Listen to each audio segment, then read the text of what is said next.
শুধু হিন্দু মুসলিমের রাজনীতি করে নিজের গতি সামলাতে ব্যস্ত। বাহ, আপনি তো দেখছি খুব সুন্দর কথা বলেন। এটাই তো বাস্তব। বিয়ে কবে করছেন? আপনি যেদিন করবেন। মানে? জানি না, আমি তো মনে মনে এমন একটা ছেলেই চেয়েছিলাম। তবে আমি আমার মনে কথা চেপে রাখতে পারি না। আপনাকে একটা কথা বলবো? হ্যাঁ বলুন। আজ না, অন্যদিন বলি। আচ্ছা ঠিক আছে, এখন আমি উঠি। হ্যাঁ।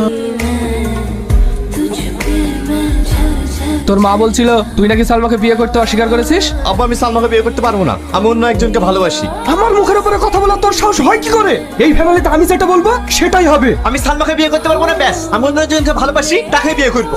তাহলে তুইও জেনে না, সালমাকে যদি তুই বিয়ে না করিস তাহলে এই বাড়িতে তোর কখনো জায়গা হবে না। দরকার হলে বাড়ি ছেড়ে দেবো, তবু সালমাকে বিয়ে করবো না। সাহস দেখিছো?